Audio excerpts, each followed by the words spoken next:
પાઠ તો બે જ છે, ત્રીજો પાઠ છે.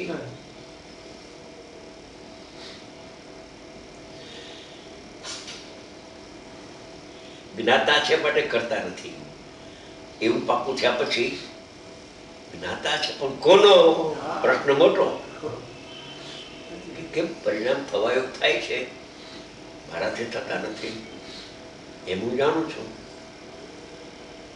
શું જાણ્યું તે કે પરિણામ સત્કારથી થાય છે, મારાથી નહીં.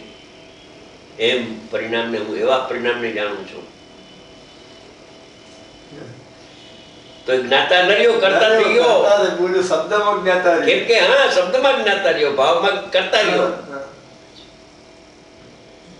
જ્ઞાતાની વ્યાખ્યા એ છે કે પોતે પોતાને જાણે એનું નામ જ્ઞાતા.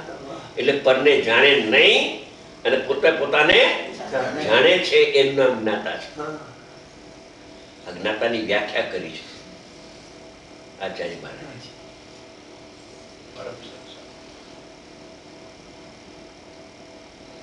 પોતે પોતાને જાણે ને પરને જાણે નહીં એવું અસ્થિનાસ્તિ અનેકાંત જ્ઞાન પ્રગટ થાય છે.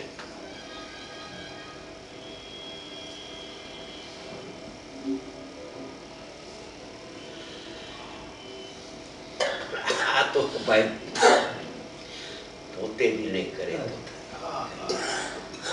અંતરથી આવવું જોઈએ, અંતરથી આવવું.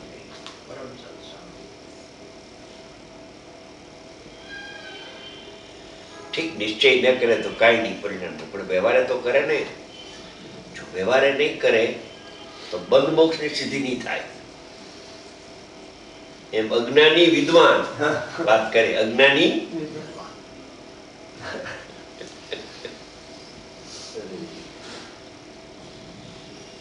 કે સ્વભાવથી યકારક વ્યવહારક છે, પછી વ્યવહારે કરતા ભોગતાની ક્યાં વાત આવે? હે, એમાં નહીં ક્યાં નહીં નું શું કામ?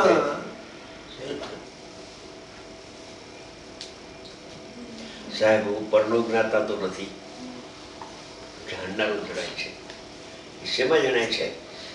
મારી જ્ઞાનની પર્યાયમાં જણાય છે. એ જ્ઞાનની પર્યાય કોણે કરી? નહીંથી થઈ કે ના શાસ્ત્ર નહીં, મારાથી થઈ છે પર્યાય. ગયો દુનિયામાંથી